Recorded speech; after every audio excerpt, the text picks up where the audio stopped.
السلام عليكم ورحمة الله وبركاته. الحمد لله رب العالمين والصلاة والسلام على أشرف المرسلين سيدنا محمد وعلى آله وصحبه أجمعين. أما بعد. Tonight will be the last time we talk about Ayyoub alayhi salam, as I said before, and inshallah next week we'll begin the story of Yusuf alayhi salam, Joseph. Last week we talked about vows and the conditions, and if you vow to do something and you are not able to do it, how can you expiate for it? So tonight we'll be talking about the death of Ayyoub alayhi salam and his successor, who is called Dhul-Kifl, who is also a prophet. So the question is, for how long did Ayyoub live after he was cured?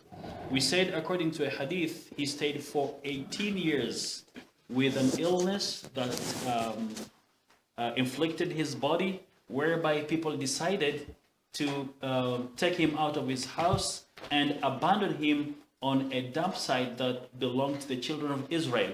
So he stayed in that miserable situation for 18 years, and then after that, Allah subhanahu wa ta'ala cured him completely.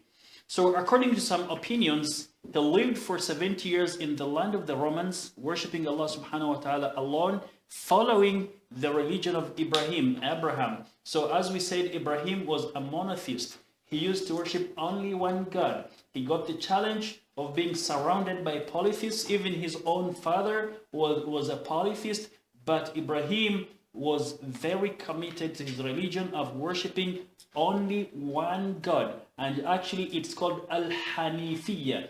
Hanif means to lean towards the worship of only one God. So Hanif is an adjective. Al-Hanifiyya is a noun among the nouns that are used to describe Islam. So to go into details, Al-Qurtubi says, Hanifan, the religion of Abraham, which is Islam, مائلا عن الأديان المكروهة إلى الحق.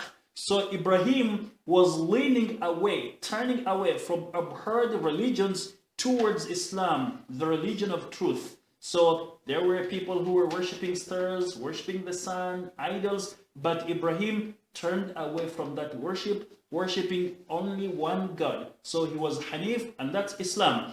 Al-Imam al-Sa'di says, مُقْبِلًا عَلَى اللَّهِ مُعْرِضًا عَمَّا سِوَاهُ. So Ibrahim was turning towards Allah subhanahu wa ta'ala with devotion, while strongly avoiding other than Allah subhanahu wa ta'ala. So that's Islam, turning towards Allah, avoiding all else.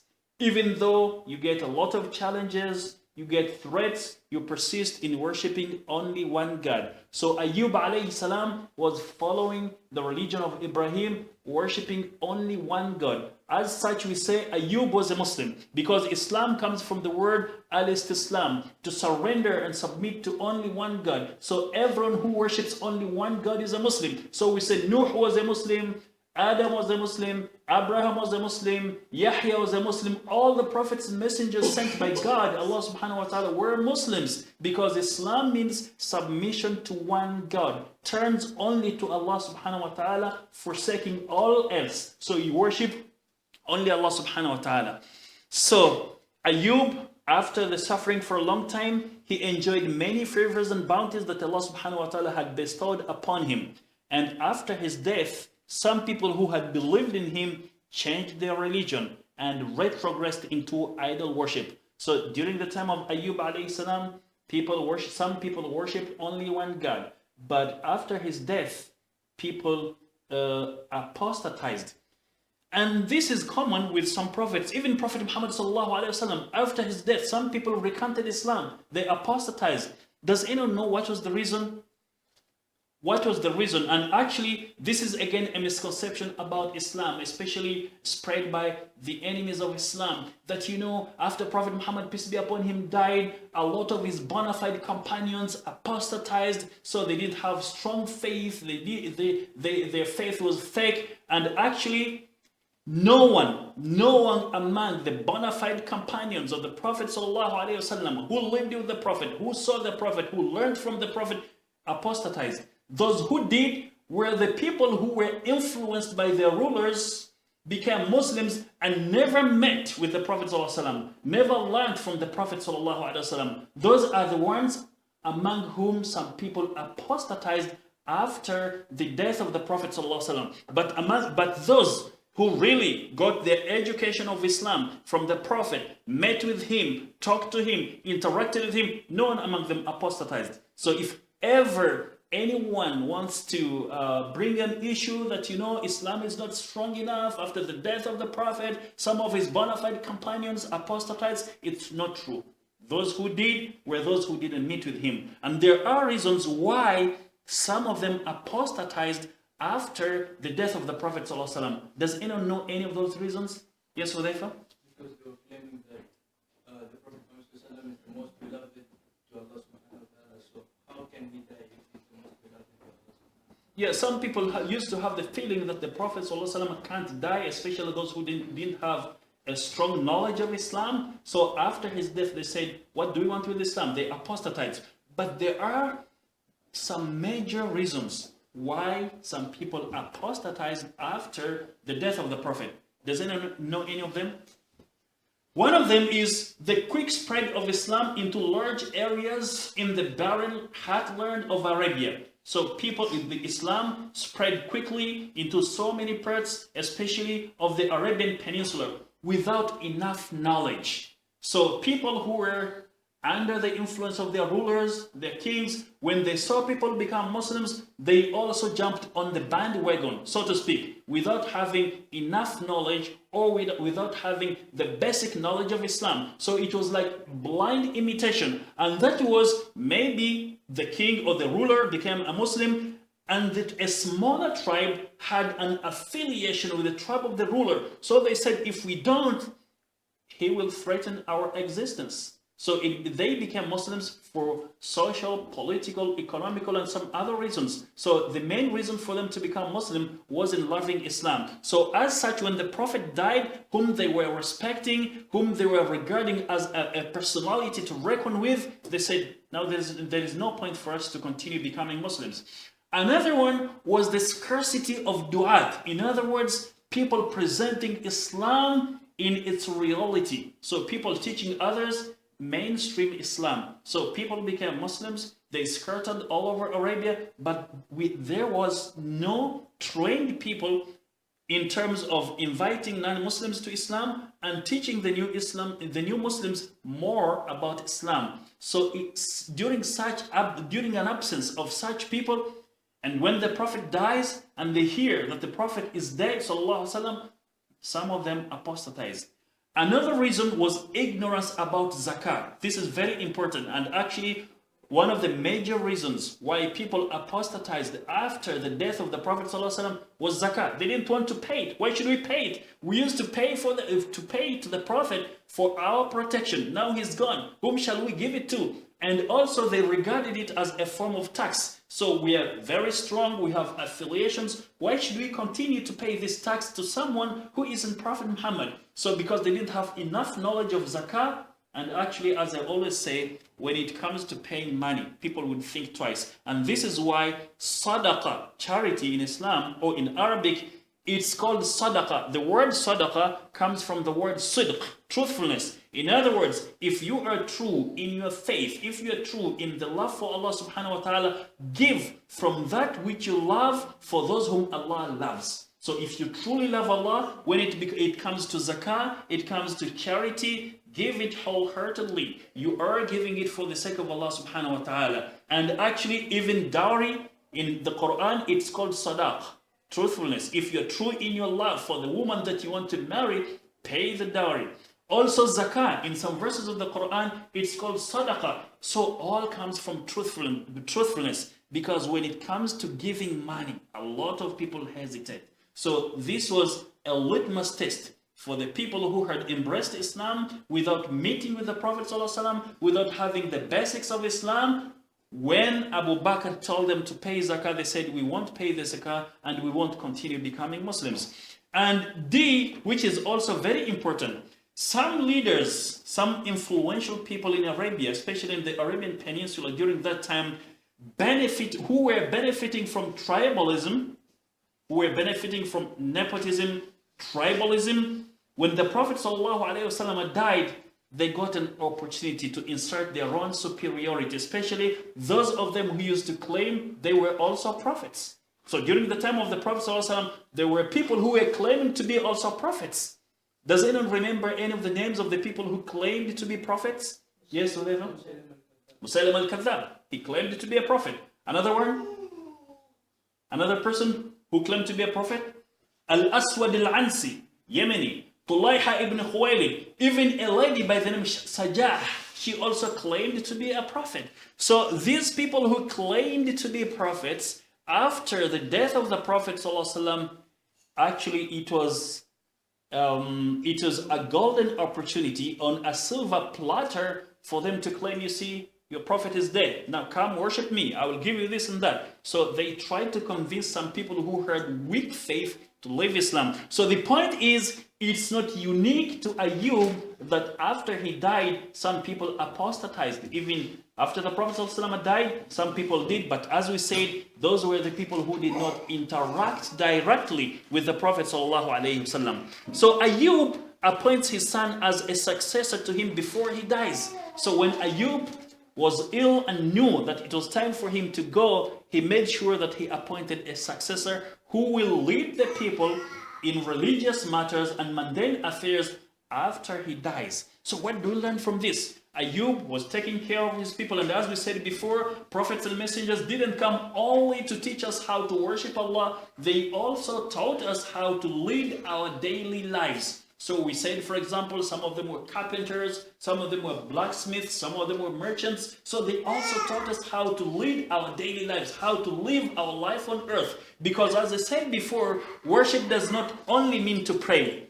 Praying, zakah, fasting, that's not only worship. From the Islamic point of view, al-ibadah ismun jami'un li kulli ma yuhibbuhu Allah wa yardahu min al-aqwali wal-af'ali al-zahira wal-batina. So the word ibadah, worship, is a collective term that includes everything that you say, everything that you do, everything that you think of. So long as it pleases Allah, benefits you and the community, this is ibadah. So for example, someone wants to be a medical doctor. He wants to serve his people. If the prime aim is to please Allah and then to seek your own vested interests, you are worshipping Allah. Someone wants to be a trainer in a gym. He wants to keep his body fit. And he's teaching others, encouraging others to be physically fit. He's worshipping Allah, because my body, your body aren't our properties. They are Allah's property. So the more you care about the property of Allah, the more Allah rewards you for that. So the prophets and messengers taught us also how to lead our daily lives. So Ayub here, he knows he's going to die. Or even if he knows, even if he doesn't know, but he knows time will come when he will die. So he's now grooming someone who will take his position as a prophet, as a messenger, to lead the people to the right path. So what do we learn from this? Leadership qualities. Leadership qualities. So if you are a leader, you have superior qualities, you have skills, you have to make sure that you train someone. When you are gone, that person is there. You know, it happens sometimes. You go to a company or you go to an organization, you go to a ministry, you want your paper to be signed, and they tell you the person who is supposed to sign it isn't here. You have to wait for 2 weeks. So why don't you have a replacement policy whereby if someone isn't there, there will be another person? Why do you delay people? People don't have time to wait all the time. We're learning this from Ayub alayhi salam. So when someone is in an important position whereby people will need him, so you have to prepare someone else. If this person is ill, someone is traveling, someone should be there to serve the people. Don't delay the people who don't have time to waste. What else do you learn from this? Ayub makes sure he appoints a successor. And this was before he died.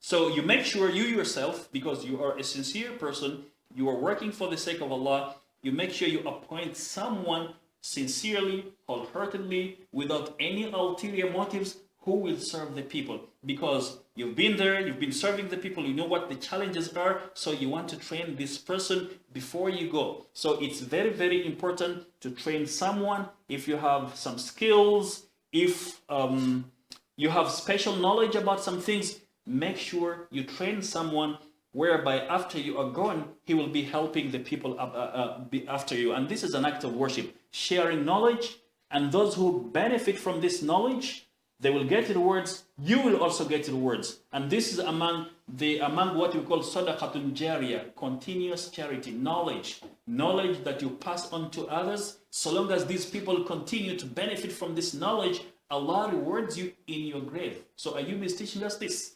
So I always tell the people who retire that instead of sitting at home, sleeping, eating, do something.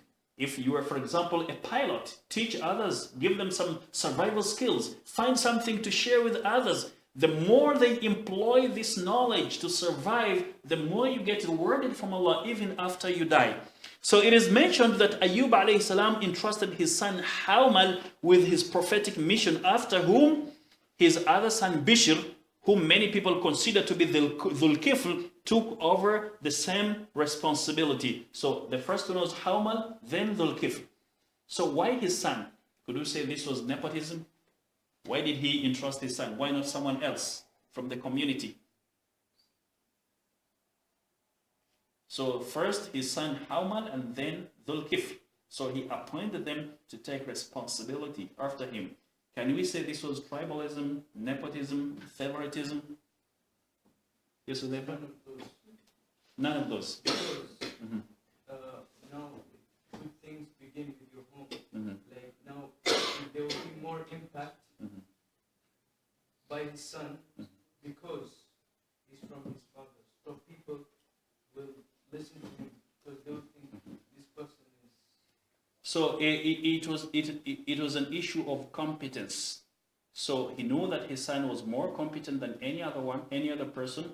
So because it's about serving people, about responsibility, so he knows his son will do better than anyone else, so he chose him for that. For example, Yusuf alayhi salam, he trusted himself, he knew that he was a trustworthy person, so he asked for a position. And he said, I'm a trustworthy person, I will carry my responsibilities very well. He requested to be appointed because he trusted himself and he had good intentions. So Ayub alayhi salam knows his son very well. His son has been learning from his example. He has been training his son in different ways, and he knows no one else would be more competent than his son, so he appoints him to the job. Yes, Tony?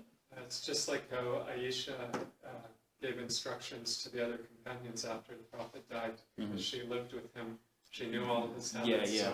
So his son also knows about his habits. Yeah, because some aspects of Prophet Muhammad's life, sallallahu alaihi wasallam, were exclusive to him and his family members. So Aisha knew things which others didn't know, because she was with him in the same room, being intimate with one another.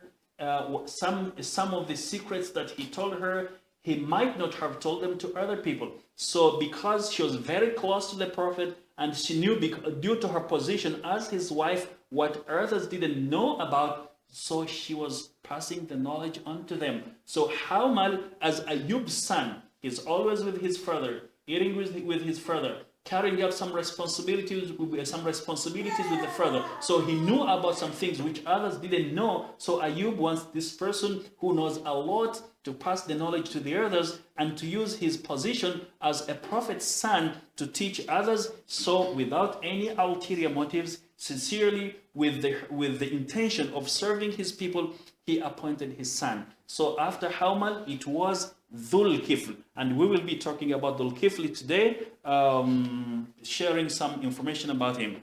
So what was Ayyub's age when he died? Ibn Jarir and other historians mentioned that at the time of his death, Ayyub was 93 years old. But it's also said that he lived more than that. Actually, I agree with the opinion that says he lived more than that. If you remember, when his wife saw that he was suffering a lot, she suggested to him to pray to Allah to cure him. Does anyone remember what did he say? Yes.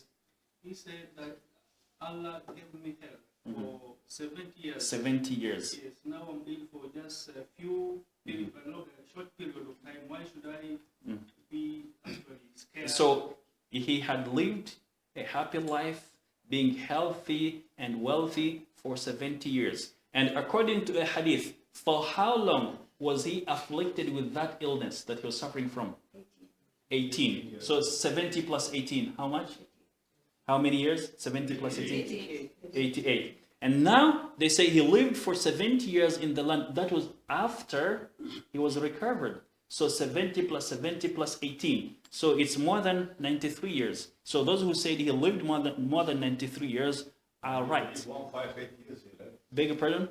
70 plus 70, 140 plus 18. Plus 18. 158 158. So here others say it also said that he lived more than that. Another opinion maintains that Ayub died at the age of 93, as we said, and was buried near his wife's grave in the village of Sheikh Saad in Damascus. And this is according to that website. A village called Sheikh Saad in Damascus. He was buried near his wife, who had died before him. Now, there is here a statement which is called Athar. Athar is a statement that's given by the companions of the Prophet, peace be upon him, or the generation that came after the companions of the Prophet ﷺ. What the Prophet said is hadith, and what the companion said is athar. So this is athar. Laith, one of the interpreters of the Quran, one of the scholars says that Mujahid said, Allah will challenge the veracity of the rich people's arguments on the day of judgment by recalling the life of Prophet Sulaiman alayhi salam. What does it mean? You know, some people on the day of judgment will come up with flimsy excuses. You know, I didn't have time to pray because I was preoccupied with my businesses. I was employing a lot of people, running a lot of companies. So I didn't have time to pray. So they will cite this as a justification for not worshiping Allah. But Allah will tell them, what about Sulaiman? He was a wealthy person, a king, a busy man. But he worshipped Allah. So there is no any excuse for a rich person to give on the day of judgment that he was preoccupied with making money, and because of this he wouldn't worship Allah. Then he continues, Mujahid, Yusuf will be a perfect example for slaves who will have blamed slavery as a hindrance to belief. So some people will say, I was a slave. My master didn't allow me to pray. My master didn't allow me to believe. So we say Yusuf was a slave as well.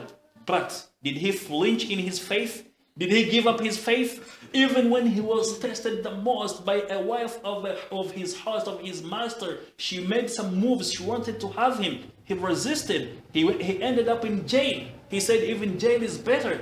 Jail is better for me than committing a sin, betraying a person who has been kind to me, who has been hosting me in his house. So even in those challenging moments, Yusuf alayhi salam did not allow circumstances to make him disbelieve or to make his beliefs weaker. So actually, the more he suffered, the more he faced those challenges, the more his iman, his faith became firmer. So if anyone on the day of judgment will complain that he was a slave, he was a servant, he didn't have enough time to pray, to worship Allah, and because of his position he lost faith, then Allah will tell him or her, what about Yusuf?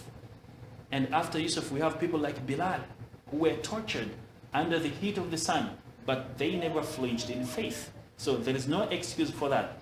And also it continues, and Ayub alayhi salam will be a perfect example for those afflicted with various calamities, that their misfortunes did not present obstacles to belief. So Ayub suffered a lot. He was ill, suffering for his flesh, was falling off his body. This continued for 18 years, but his faith grew stronger and stronger. So a person won't say on the day of judgment, I suffered from malaria, from Ebola, from HIV, I wouldn't pray, I lost faith. That won't be an excuse. Allah will say, what about Ayub? Did you suffer more than Ayub? So all in all, there is no any excuse of not worshipping Allah subhanahu wa ta'ala. Every person in his own situation, there is a way in which he can worship Allah. For example, prayer. If you're traveling, there is a way in which you can pray. If you are ill, there is a way in which you can pray according to your situation. Because actually prayer is very important. You need Allah subhanahu wa ta'ala, especially when you are in a critical condition, you need Him more than any other time. Because even when you die, you're going to meet with Allah subhanahu wa ta'ala. So begin strengthening your relationship when you're ill, so that when you meet Him, He is happy with you. So who was Dhul Kifl? Some people claim that Dhul Kifl was Ayyub's son of Ayyub. Allah subhanahu wa ta'ala mentioned Dhul Kifl by name in 2 verses of the Noble Quran. So Dhul Kifl as a messenger of Allah, as a prophet, as a prophet son of Ayyoub is mentioned in the Quran in 2 verses. One of them, Allah subhanahu wa ta'ala says, وَإِسْمَاعِيلَ وَإِدْرِيسَ وَذَا الْكِفْلِ كُلٌّ مِّنَ الصَّابِرِينَ وَأَدْخَلْنَاهُمْ فِي رَحْمَتِنَا إِنَّهُمْ مِنَ الصَّالِحِينَ. So the translation is, and mention, remember, Allah is addressing Prophet Muhammad sallallahu alaihi wasallam, remember, mention Ishmael, Idris and Dhul Kifl, all were of the patient ones. Thus did we admit them into our mercy. Indeed, they were ever of the righteous. So since Dhul Kifl is mentioned alongside prophets, then he was also a prophet according to the opinion that says he was a prophet and son of Ayub alayhi salam. Another verse says, وَاذْكُرْ عِبَادَنَا إِبْرَاهِيمَ وَإِسْحَاقَ وَيَعْقُوبَ أُولِي الْأَيْدِي وَالْأَبْصَارِ إِنَّا أَخْلَصْنَاهُم بِخَالِصَةِ ذِكْرَى الدَّارِ وَإِنَّهُمْ عِندَنَا لَمِنَ الْمُصْطَفَيْنَ الْأَخْيَارِ وَاذْكُرْ إِسْمَاعِيلَ وَالْيَسَعَ وَذَا الْكِفْلِ وَكُلٌّ مِّنَ الْأَخْيَارِ. So the translation is, and recall, remember. So Allah subhanahu wa ta'ala is addressing Prophet Muhammad sallallahu alaihi wasallam. Remember, recall our servants, Abraham, Isaac, and Jacob. People endowed with mighty faith and full insight.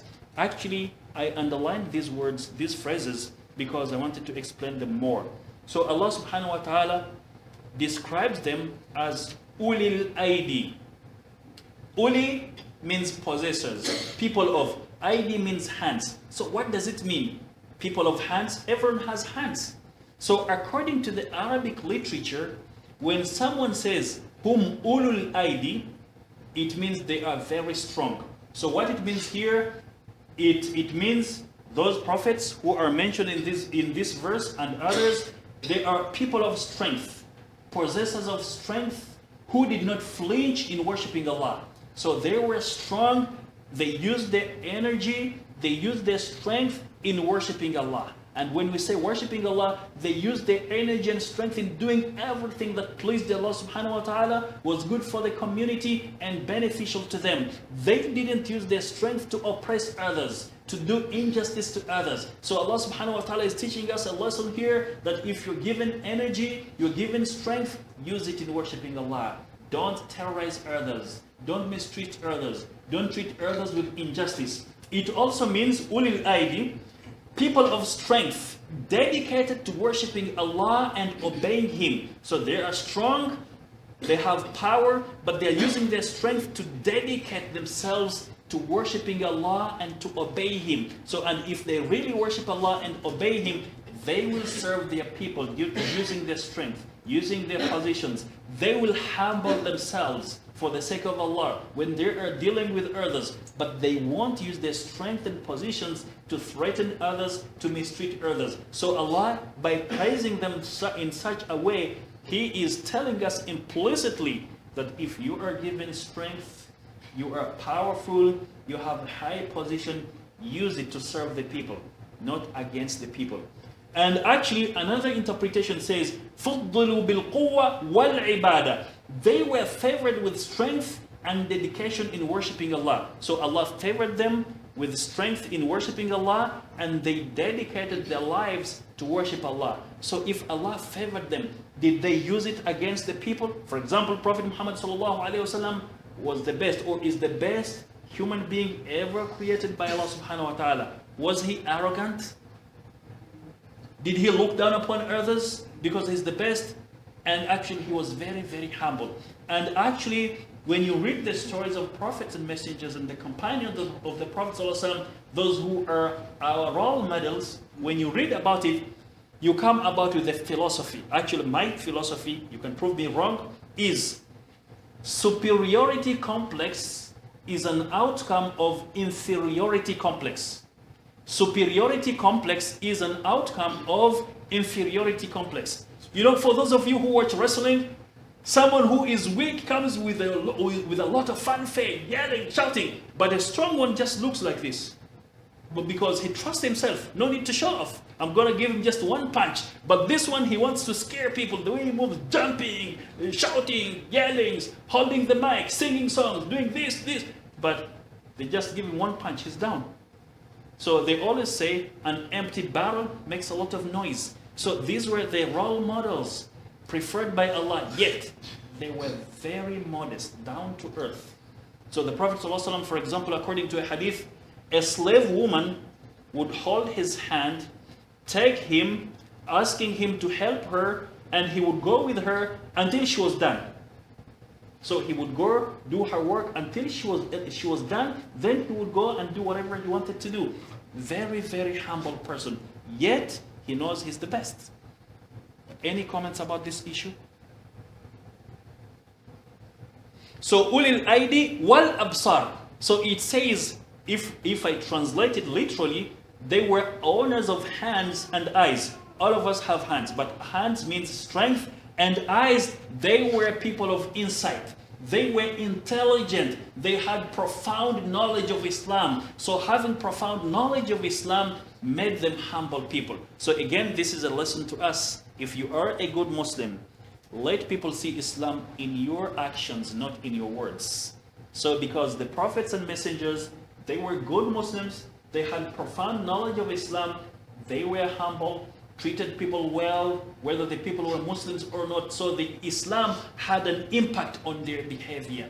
And because Islam had an impact on their behavior, people were attracted to them. How many people became Muslims because they were attracted to the Prophet ﷺ? Even he never said a word of Islam. Can anyone give us an example whereby someone became a Muslim being affected by the behavior of the Prophet ﷺ? How the Prophet treated this person?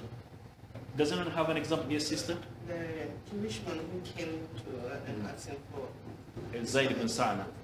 for the dates the Prophet would. So she's talking about a story whereby a Jewish vendor gave dates, tamr, to the Prophet ﷺ on credit. The Prophet didn't have cash. So the Jew said, no problem, take them. You'll pay after some time. So they agreed that the Prophet ﷺ will pay the money after some time. They agreed on a period of time in which the Prophet will pay. So he didn't have cash at that time. So the Prophet ﷺ, before it's time for him to pay the Jew, he's teaching his companions.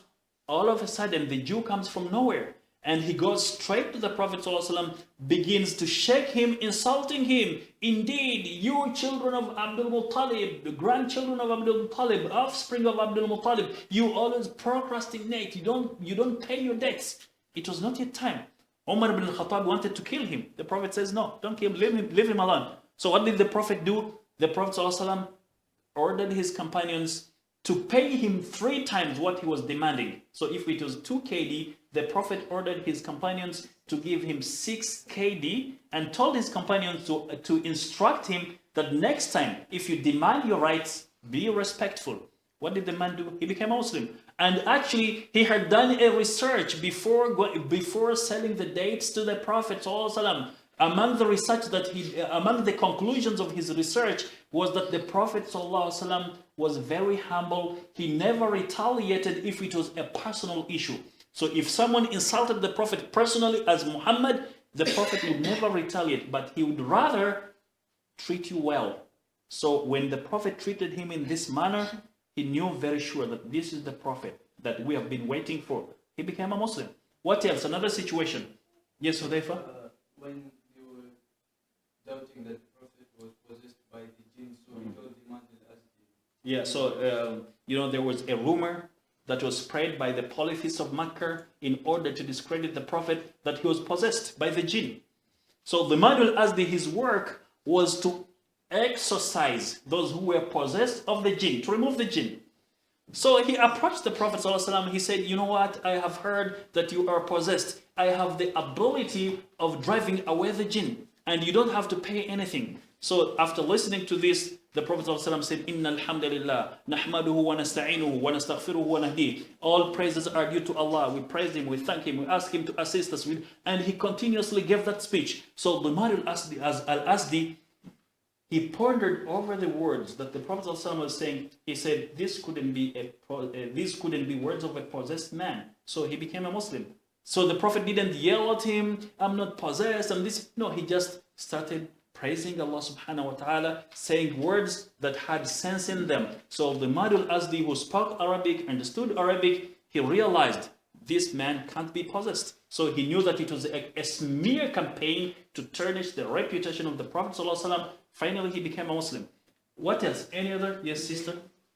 There was a lady, an old woman, Prophet helped carry her things home. And she was complaining about, has he heard about the Yes, yes. man called Muhammad? He's causing too much troubles. Yeah. And Yeah. this- Yeah, actually, this story, I'm always hearing it from scholars. I have researched it. I didn't find the source of it, but it's a good story if it's true or not. So if you ever find out that it's not correct, forgive me, because I heard it from scholars. I have researched it. I didn't find the source of it. The story goes that one day, Prophet Muhammad, peace be upon him, was walking. He saw an old lady carrying firewood. You know, during those days, they didn't have gas cylinders. Even today, in some countries in Africa and Asia, people in villages don't have gas cylinders. They use firewood, right? And those who are well-to-do somehow, according to the standards, they build some chimneys. There is a way in which they cook. In any case, so this lady, her work was to sell firewood. It was her business. So the Prophet ﷺ saw her, an old lady carrying a heavy load of firewood. He relieved her of it. He carried the firewood and walked with her until her house. So she was very happy, very excited. She was surprised. She told him, you know what? I have never in my life seen someone like you. No one has been helping me. Everyone ignores me. So she said, if I had money, I would have paid you for this service. But you know, I'm poor. But I will advise you. There is a man by the name Muhammad. He's causing problems between families, between husband and wife. He's a liar. He's an imposter. If you haven't seen him, don't admire to see him. Don't wish to see him. And if you happen to see him, don't believe him. He's a liar. The Prophet ﷺ smiles. He says, I'm the man you're talking about. So she was embarrassed. She didn't believe what she saw. She became a Muslim instantaneously. So the Prophet didn't tell her, I helped you, you offended me, you have to do this and that. He just smiled. He said, I'm the person you're talking about. So she recalled her memory, what people have been saying, and those who were saying words against him, no one helped her, how he did help her. So she became a Muslim. Yes, Hudayfa? Yeah, there are many stories, but I will end with this, which is authentic. Prophet Muhammad, peace be upon him, was teaching his companions in a mosque. And a Bedouin comes from nowhere and starts urinating in the masjid. So imagine today, someone goes to a masjid when people are praying, you urinate in the masjid, especially if you're not from that area. What will happen to you? If someone goes and urinates in a masjid today, what will happen to him or her? Huh? Yes, Tony? They would beat him up. He would be lucky if they just beat him up. He would be lucky. He would be killed, right? During the time of the Prophet ﷺ, a man, a Bedouin, went and urinated in the masjid in front of the Prophet's companions. So Abu Bakr or Umar, especially Umar, wanted to kill the guy. The Prophet said, no, leave him. Let him finish. So the Prophet first of all told him to finish urinating. So after he was done, the Prophet asked his companions to go out. So he remained with him. Even he didn't ask the man to clean up the mess. Prophet Muhammad's companions are the ones who cleaned up the mess that was done by that person in a masjid. In a masjid. So the Prophet calls him and says, you know what? These are places for worship, to worship Allah, blah, blah, blah. So the man said, in my life, I have never seen a better teacher than you. He became a Muslim because of the way he was treated. So he became a Muslim. There are many, many stories. So what Allah subhanahu wa ta'ala is telling us here, Ulil Aidi wal Absar, which means those prophets and messengers, they were strong, they were powerful, but they used their power and strength in worshipping Allah, in pleasing Allah. And part of worshipping Allah is to take care of the creatures of Allah. Wal Absar, they were insightful, they knew much about religion. So this religion had an impact on them. So nowadays, for example, if someone has knowledge, they will be very proud. And not necessarily will they implement what they know. So it's just for show off. But the prophets and messengers, they implemented the knowledge, they practiced the religion, they walked the talk, and as such, they had an impact on the people they were dealing with. So Allah is still continuing, people of blessing, of a more pure remembrance of the everlasting abode. For indeed, by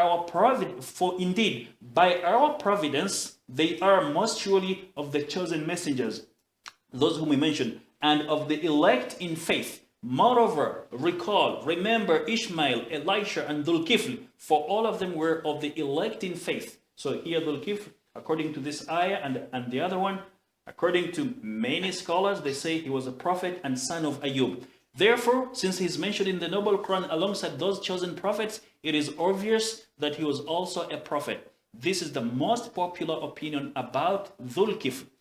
However, other historians and scholars said that he was not a prophet, but rather a pious, just, and wise man. Qisas al-Anbiya, page number 230. Ibn Jarir and Abu Najih narrated from Mujahid that Dhul Kifl was not a prophet, but rather a pious man who volunteered to guide his people to the right path of Allah, the path of Islam, and judged between them with justice. Thus he was called Dhul Kifl, translated as the one who volunteered to commit himself to serving and fulfilling the needs of his people. So he volunteered. It was not his responsibility in some situations, but because he wanted to please Allah, and this is an aspect of worship, to do things beneficial to the community, so he committed himself to doing every act that would serve his people. As such, he was called Dhul Kifl. So his story. Ibn Jarir and Ibn Abi Hatim narrated from Mujahid saying, when Elisha grew old, he said, I wish I could appoint someone as my successor to take care of my people. Elisha was also a prophet. So Elisha, when he grew old, he said, I wish I could appoint someone as my successor to take care of my people during my lifetime in order to see how he performs his duties. So Elisha wanted to appoint someone during his lifetime and to guide this person, to mentor this person, to make sure that this person will carry out his responsibilities in the best possible manner after he dies. So he gathered people and told them, whoever accepts to fulfill the following 3 conditions, I will appoint him as my successor. The first condition is fasting during the day, praying at night, and to avoid anger. So Elisha wanted from his successor to have these qualities. First, to pray during the day, pray at night, fast during the day, pray at night, and avoid anger. So there was no any material benefit. So he didn't say, if anyone wants to succeed me, he has to pay this amount of money. He has to give me this and that. It was all about worshiping Allah. Now, if we ponder about these 3 conditions, fasting during the day, praying at night, and avoid anger, what is their significance? So he wants anyone who has these qualities will be his successor. So fast during the day, pray at night, and don't be angry. What is the significance of these qualities or of these conditions? Yes, Hamza. They soften the heart. So when you fast, it makes your heart soft.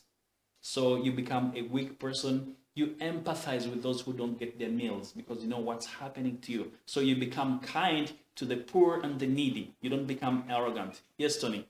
You learn self-discipline. You learn? Discipline. You learn discipline. So fasting teaches you discipline, among others. Yes, sister? You become closer to Allah subhanahu wa ta'ala. So when you're fasting brings you closer to Allah. And the more you become closer to Allah, the more you become humble. What else? Taqwa, to fear Allah. What else? Praying at night, especially tahajjud. Again, it softens your heart because you're humbling yourself towards Allah subhanahu wa ta'ala. Yes, Uday? Yeah, you're releasing your stress because sometimes you might mistreat people because of stress. So someone stressed you at work, your boss, your manager, you come back home, you release on your husband or on your wife or the children. So your wife says something because you're stressed out, you yell at her, you shout, you do this and that. No, these things will help you to reduce or to eliminate your stress and anger. Actually, there's a quote about anger here. It says, anger doesn't solve anything. It builds nothing, but it can destroy everything. So anger doesn't solve anything. It builds nothing, and it can destroy everything. Sheikh, Yes, ma'am. excuse me. Fast and pray, there is no space for work? Okay, this is a good point. Really? Prophet Muhammad sallallahu alaihi wasallam was working. His companions were working. They were doing jihad. And what it means to fast during the day, it's not every day. Does anyone know, according to the hadith, the best way of fasting? The best fast. Does anyone know? Yes, Hudayfa? Best fast is for the Dawood. The best way of fasting is the way of Dawood. He would fast every other day. So today he doesn't fast, tomorrow he fasts, and then the other day. So this doesn't mean you fast every day. You can fast the way Dawood used to fast. So fast one day, break the fast another day. And at night you can eat. And actually, fasting, from my experience, your experience, when you are fasting during Ramadan, I used to work harder when I was fasting. And actually when I was young, I started fasting when I was 5 years old. And at the age of 6, I was on school team, elementary school. We used to have inter-school championships and would go and play football against other schools. So the surrounding schools, because I was a Muslim school, they would be happy when the tournaments were during Ramadan. They would think that they would win us, but we wanted to prove our point. We could always win, take the trophy during Ramadan. So this gave us motivation, gave us power, and it was a good challenge, saying they think they will win us because we are fasting. No, we will challenge them, and we would win by the help of Allah subhanahu wa ta'ala. Yes, brother. Because Dawood was living in a nice area like Palestine, in Hijaz here. Who come after you? Yeah, actually, Ayub was not in Hijaz. He was living in the land of the Romans, so in that area. So actually, this person, Elisha, giving such conditions, he knew about his people more than anyone else. He knew that they could do it, and it was a good challenge for them. Praying at night doesn't mean all the night. I know some people who wake up to pray tahajjud, and some of them tell me, and actually one brother was having problems with his vision. His vision was weak. When he started praying tahajjud, he told me that now his eyes are stronger. Of course, he didn't pray because of the eyes. He had some other problems. But when he began praying tahajjud, he said now he feels stronger.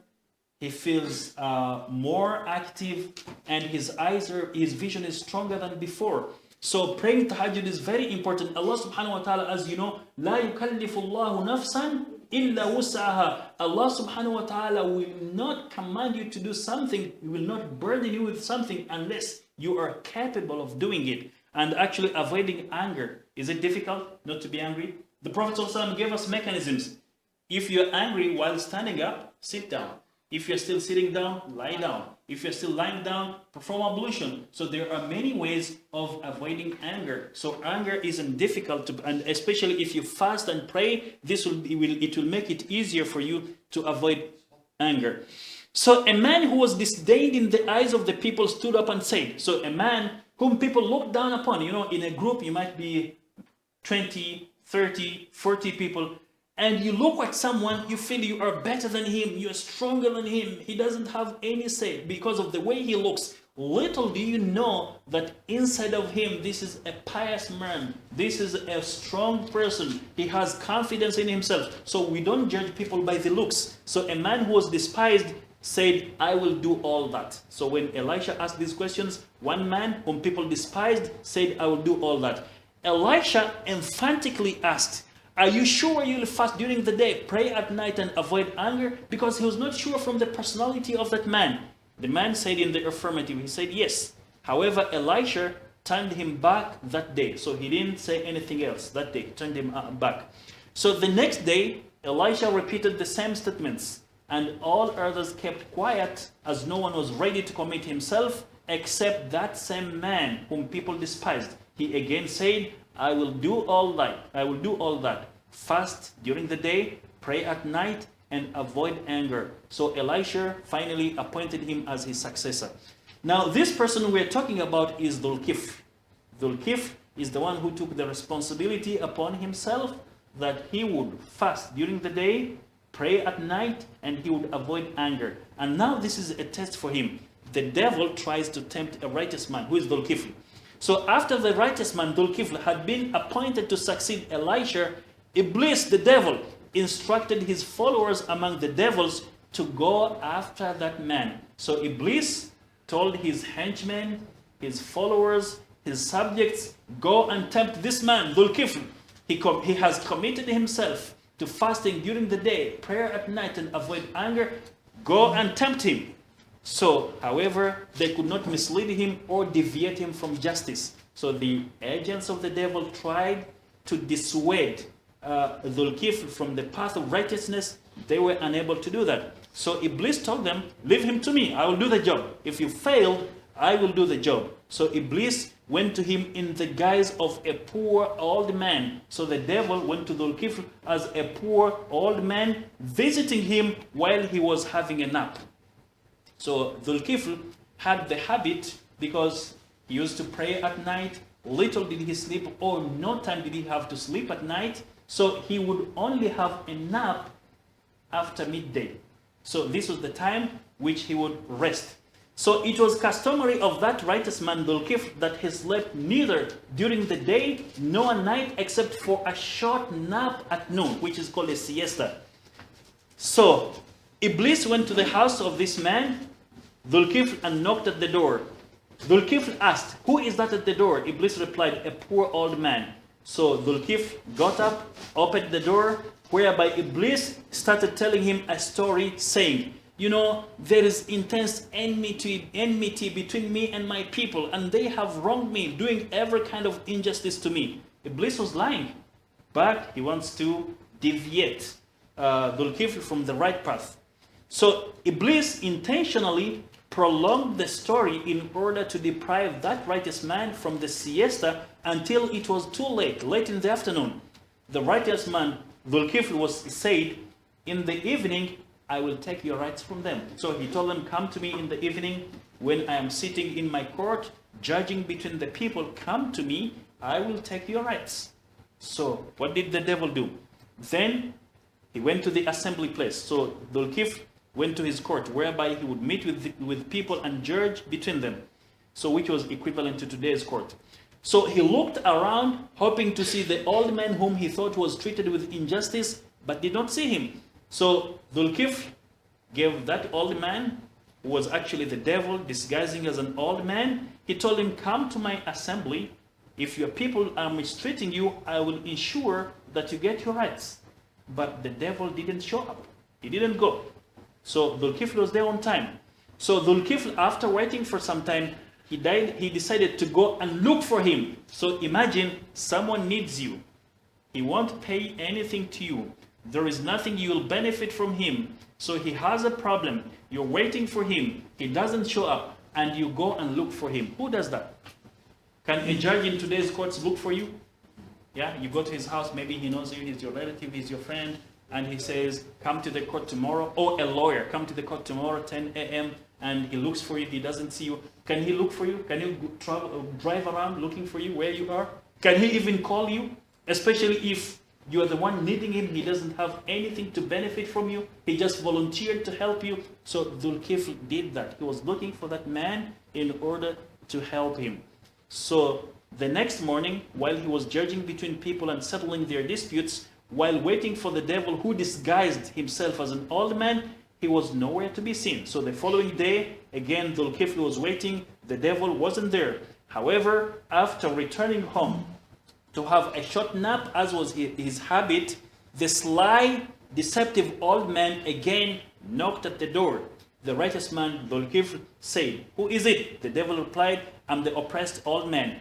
So Dhul Kifl opened the door and said, did I not tell you that when I sit in my court to judge between the people, you should come to me? They disguised the old man. The shaitan said, my people are the most wicked people. When they knew that you were sitting in the court, they told me, assuredly, we will give you your rights. Was he right? So he said, the reason why I didn't show up, because the people are wicked. When they knew that you're going to sit and judge between me and them, they promised they will give my rights. So they are wicked. But when you left your court, they again refused to give me my rights. He said, go now, and when I'm in my court, come to me. That day, he was again unable to have his siesta, that is Dhul Kifl. He then went to the court and waited for the old man. But as usual, he did not show up again. He felt drowsy, sleepy. So he went back home and instructed one of his relatives, saying, do not let anyone approach this door, for I would like to have a nap because my eyes are heavy with sleep. So he didn't sleep. He wants now to rest because he had been looking for that old man who claimed he was mistreated. People took his rights. He didn't find him. However, the old man appeared again, the shaitan, as usual, at that time. So the doorkeeper told him, go back, telling the shaitan. The old man said, the shaitan, I came to see him yesterday and informed him of my case. So I'm coming again to see him. But the doorkeeper, family member of Dhul Kifl, replied, he has instructed us not to let anyone enter the house. So we are not going to let you in.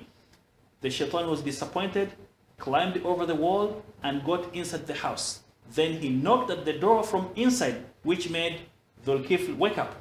He said to the doorkeeper, Dhul Kifl now is criticizing the man whom he asked to stay at the door and not to let anyone inside. He said, oh guard, did I not tell you not to let anyone in? The guard replied, he didn't enter the house from my side. Ask him, from where did he enter? So the righteous man, Dhul Kifl, stood up to check the door and found it the way he had closed it. So he knew that maybe someone jumped and entered from somewhere. Due to that fact, Dhul Kifl was, due to the fact that the devil was already inside the house, then Dhul Kifl realized that this is the devil. He then asked him, are you the enemy of Allah? The devil said, yes, you failed me in everything, so I did what I did in order to annoy you. Thus Allah subhanahu wa ta'ala named him Dhul Kifl because he committed himself to doing something that he fulfilled sincerely and relentlessly. So he committed to judge people with justice. So even when the people wouldn't benefit him in any way, he was looking for them. He wouldn't sleep. He wouldn't rest until he made sure people got their rights. Any comments about this story? Where's the source of this story? Yeah, the source, I'm going to give it to you right now. I will give it to you right now. This narration was confirmed by a similar narration from Ibn Abbas, Ibn Abi Hatim, Muhammad ibn Qais and others among our rightly guided ancestors Salaf. Refer to Qisas al-Anbiya by Ibn Kathir, page 231. This story shows us the importance of justice and fulfilling responsibilities in Islam, even when it comes to dealing with an evil person, whom in this case was Iblis, the devil, the most evil creature in existence. And actually this story is also in Al-Bidayah wa Nihaya, a book entitled Al-Bidayah wa Nihaya by Ibn Kathir. So, any comment about the story? Yes, sister? My question is that, is Zulkif related to Ayub? Yes, his son. Yeah, majority of the scholars and historians say that he's Ayyub's son. So how does the story relate to Elijah? Yeah, Elisha was also Ayyub's son. So Elisha first and then Zulkif. In what language did this name come from? Zulkif means? Is it Yeah, Arabic? actually, I think it's Arabic, but I don't know the origin of the language, you know. As we said before, Ibrahim was the father of Ishmael. They were not Arabs originally. Ishmael married a lady from Jurhum. He learned Arabic and became more fluent in Arabic. So maybe Dhul-Kif could be an Arab descending from Ibrahim, from Ismail alayhi salam. Maybe, but I'm not sure about that. Any comments about the story? The comment about the story that the devil will always try to tempt you in different ways. In little things. For example, it's time to pray. The devil says you still have 10 minutes, 15 minutes. Wait for the iqamah. Unfortunately, you might not hear the iqamah. You delay your prayers. Someone asks you to give charity to someone, and they really need it. They are trustworthy people. A devil through a human being, it has agents of human beings. A human being says, nowadays there are a lot of liars, don't give them. So you abstain from giving charity, which is good for you, because someone is discouraging you from doing that. So the devil has agents among human beings who would always discourage you from doing good acts. And now because Dhul-Kif was a righteous man, the devil wasn't able to tempt him. What did he do to annoy him? Now, did Dhul-Kif react negatively, abusing him, saying you're the devil, la'anakallah? He didn't do that. So, and actually he was fulfilling the condition of controlling his anger. Don't be angry. So he wasn't angry. He didn't yell even at the shaitan after realizing that he was the shaitan. So what else do we learn from this story? shaitan can also make you fail in your duty or fall short in your duties.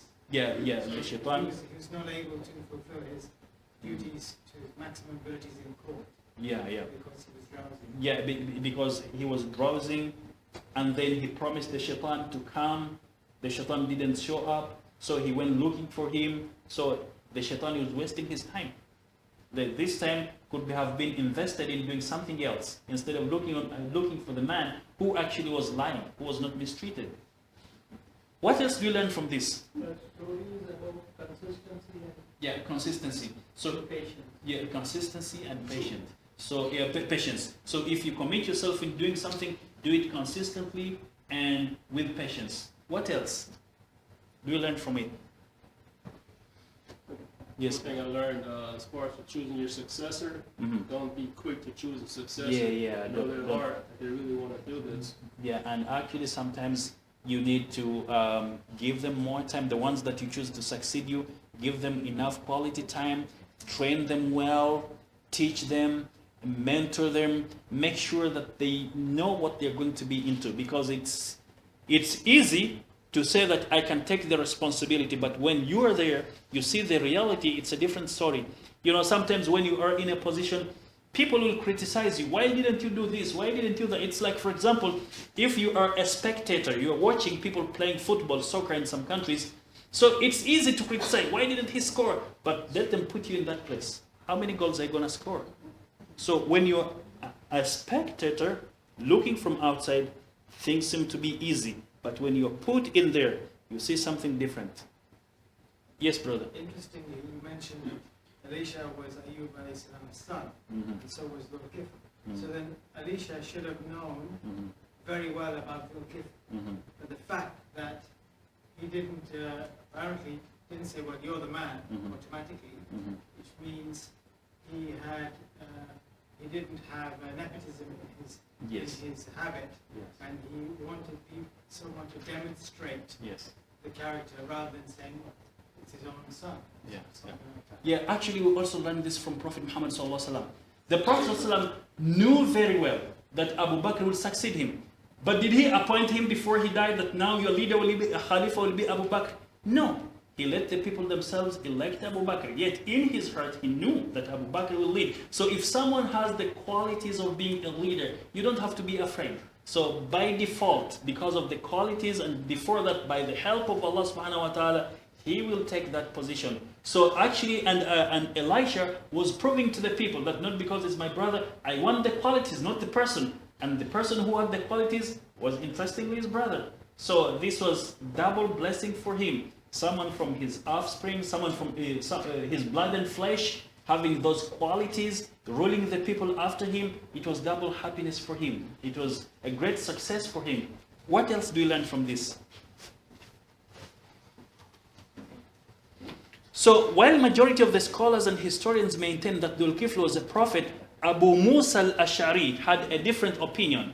So Kinana ibn al-Akhnas narrated that he heard Abu Musa al-Ash'ari standing on a pulpit saying, Dhul Kifl was not a prophet, but was rather a pious man who performed 100 prayers every day, while he took upon himself a duty to perform for the sake of Allah, and so he was called Dhul Kifl. So he wanted to perform everything for the sake of Allah subhanahu wa ta'ala. Note that the opinion held by majority of the scholars and historians is that Dhul Kifl was a prophet. So majority say he was a prophet. So a brief account about Dhul Kifl, according to the Encyclopedia of Islam by G. Vajda, I don't know from where, Dhul Kifl, possessor of a fold, according to him, is an Islamic prophet who has been identified with various Hebrew Bible prophets, most commonly known as Ezekiel, according to this encyclopedia. It is believed that he lived for roughly 75 years and he preached in what is modern-day Iraq. So Dhul Kifl is believed to have been exalted by Allah, God, to a high station in life and is chronicled in the Noble Quran as a man of the company of the good, who was with the good among the prophets. Although not much is known of Dhul Kifl from other historian sources, all the writings from classical commentators such as Ibn Ishaq and Ibn Kathir speak of Dhul Kifl as a prophet and a righteous man who remained faithful in daily prayers and worship. So this is how it ends. So majority say he was a prophet. Now I will end with these three quotes which I like. Do not regard any good deed as insignificant, even if meeting your brother with a cheerful face. So do not regard any good deed as insignificant, even meeting your brother with a cheerful face. This is the hadith of the Prophet. So how is this connected to the story of Dhul Kifl? The hadith says, do not regard any good deed as insignificant, even meeting your brother with a smiling face, cheerful face. How is it connected to the story of Dhul Kifl? This hadith. Yes, sister? The second day when the old man came and Dhul Kifl had annoyed, Mm-hmm. it would have been that wouldn't have been the quality of the deed. So he himself initiated to ask him and search for him. So Dhul Kifl took the initiative of asking the old man whether he's the enemy of I Allah. mean the second day, the first day he didn't show up. Second day he came and if he was annoyed because he was Yeah, so he was looking for him. So he wasn't annoyed. You know, I gave you a promise, you didn't show up, now I can't help you, but he was looking for him. So the act of looking for a person with the intention of worship, of helping him, you're actually worshiping Allah. So Allah rewarded him for just looking for that man in order to help him, even though he didn't know that he was the shaitan. So his niyyah was to help a poor old man who has been mistreated by others. So he was rewarded because of his niyyah. Although he didn't actually help, because he had the intention, he walked in order to look for that man, he was rewarded. So even walking, you get rewarded. Even picking up a harmful object from the road and throwing it in a trash can, this is an act of worship. It's regarded as sadaqah. So imagine you're walking, you find a piece of metal, you find a bottle on the road, you find trash on the road, you pick it up, you dump it in a dustbin. Allah rewards you for that. And the opposite, if you dump trash on the road, you get a sin. So what else is this connected, this hadith, to the story of Dhul Kifl? So the Prophet says, do not despise an act of worship, even if it's only smiling. So just smiling. You meet with someone, you smile, this is an act of worship. Smiling means a lot of things, but you have to be careful at whom you smile. For example, you're driving and your eyes accidentally you accidentally look at someone who was trying to look at you and you smile. If you are a woman, it's a problem depending on where you are. So smiling, depending on where you are and depending on whom you're dealing with, is an act of worship. Just smiling. Do you have to pay money to smile? Does it stress you to smile? But most of the time, some people are gloomy. It's as though you are asking a credit from them. So smiling is an act of worship. And when you're serving people like Dhul Kifl and other prophets like Prophet Muhammad ﷺ, they would always smile. So some people avoid smiling, especially if they are in high position, assuming that if they smile, then they would implicitly be inviting you to come up with your problems. So in order to chase you away, they frown. But this is not the way. So what else? How can we connect this hadith to the story of Dhul Kifl? We said he tried to look for the man. He was rewarded for that.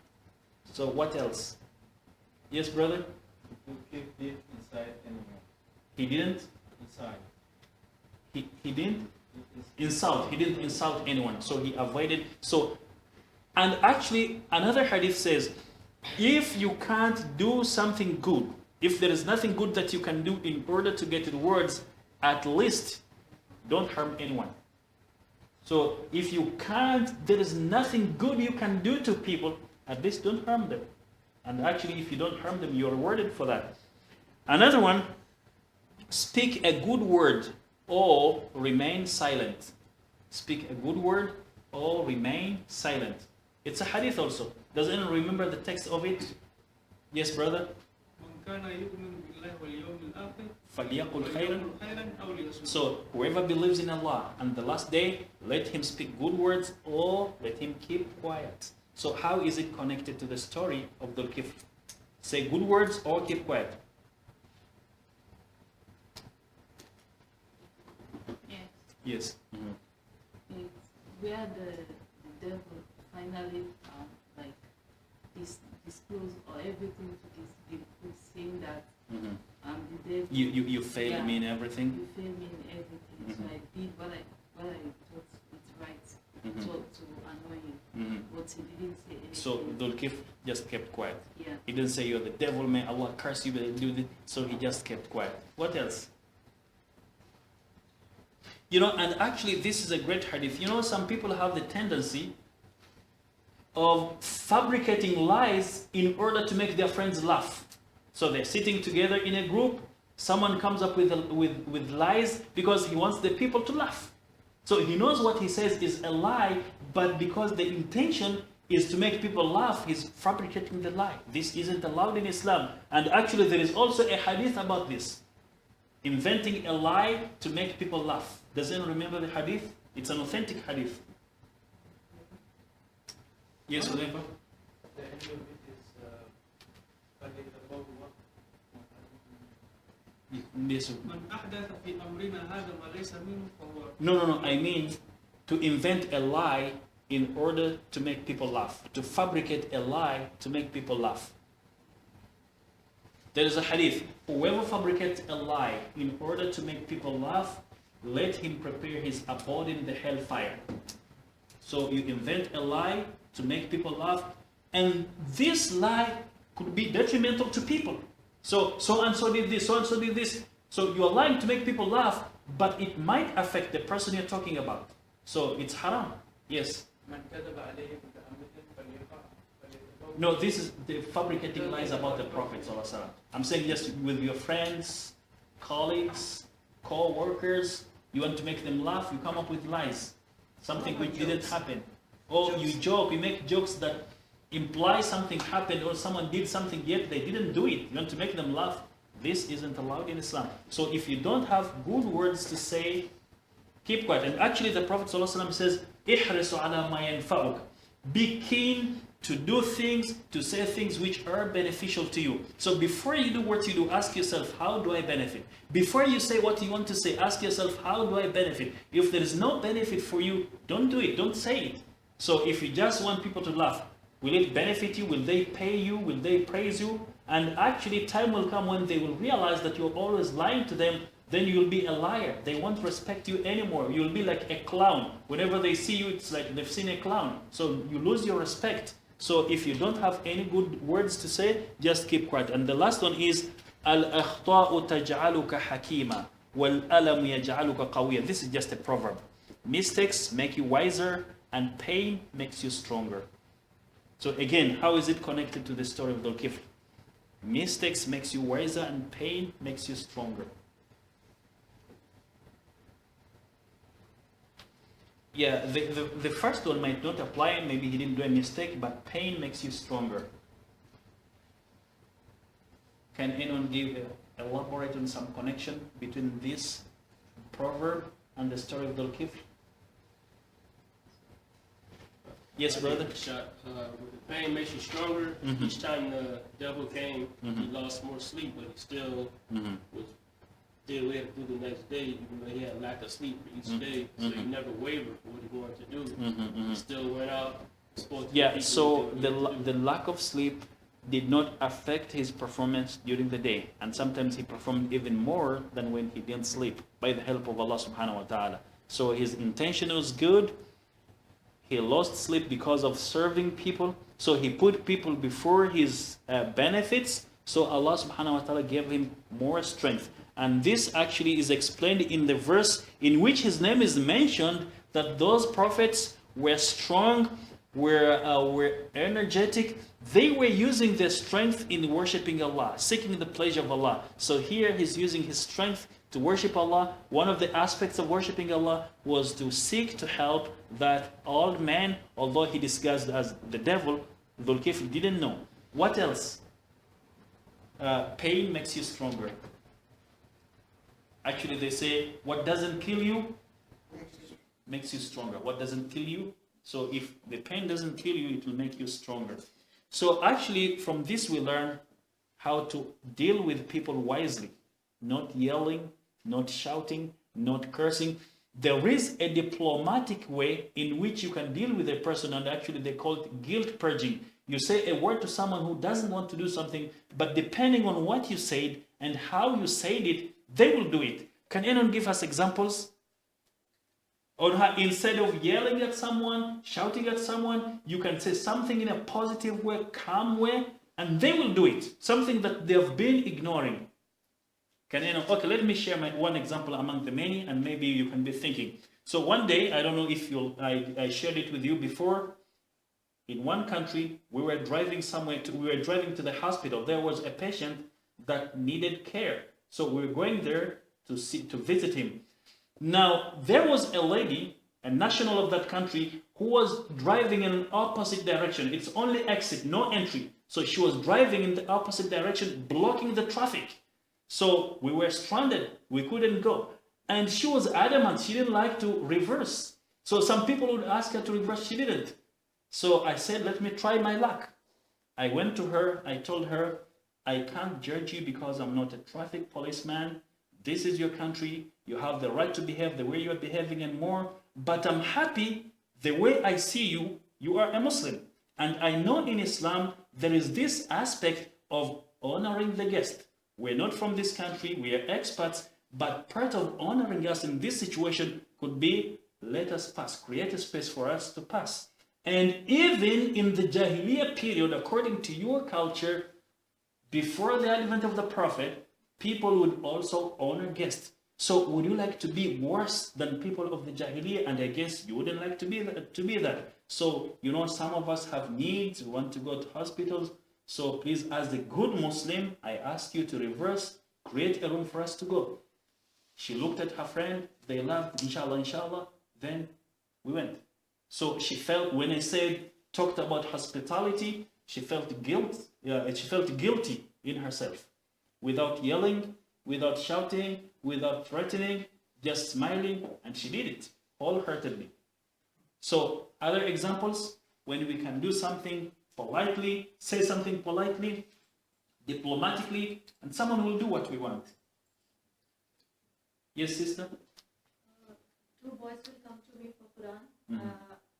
So I teach them. Mm-hmm. So when I yell at them, they will not even learn a word and they will not start reading. When I talk it so nicely, then only they will start. Yeah, actually, this is a good point. You know, I always tell my friends who teach memorization of the Quran, try to make it more interesting. You know, what happens? Children, they don't know the meaning. And if they don't memorize, they beat them up. So you are actually discouraging them. Make it interesting. So, for example, you're going to start verses from 10 to 2, so from 2 to 10, Surah Al-Talaq.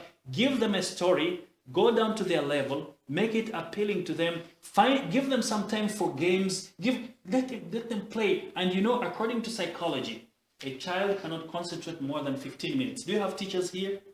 They will, after 15 minutes, they will lose concentration. So what do? You have to come up with exciting activities for them. So not like every time you're wielding the stick. If you don't memorize, I beat you. You're actually frightening them. You're discouraging them. A lot of people tell me they hated Quran classes, Islamic studies classes because of the whipping, because of the canes, because they were being flogged all the time.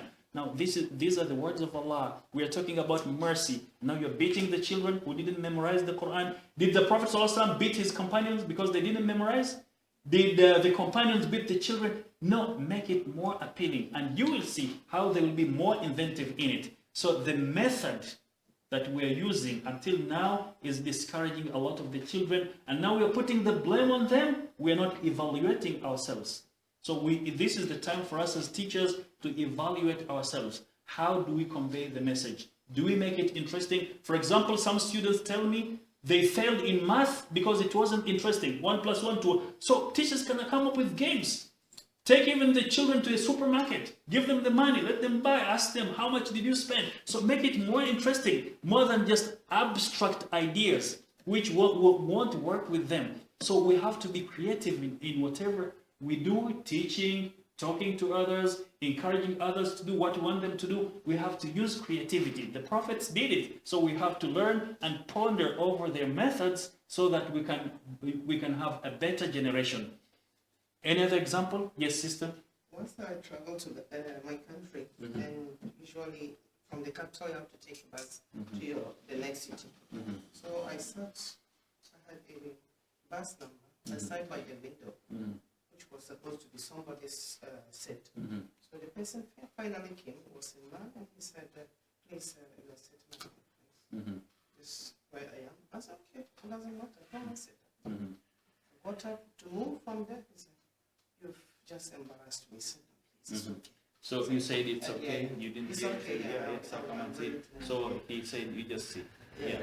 He said, He allowed you to sit. yeah, and throughout the journey, he helped me a lot. Yeah, he helped And you. finally, he asked me, you're not from this place, you don't live in Ghana. Mhm. Because the way they said, no, like people in Ghana, they won't do that. Said, you paid, and they will start calling. Yeah, they will start yelling, shouting, yeah, maybe so, fighting. Yeah, for the first Yeah, time so I got the to way you know. behaved. Yeah. And yes. Now, you see, punishing students, Mhm. in fact, some Islamic teachers Mhm. give a reference of how the Holy Prophet received the first revelation, Mhm. that he was squeezed, he felt pain. So Islam is not just an easy thing to play with.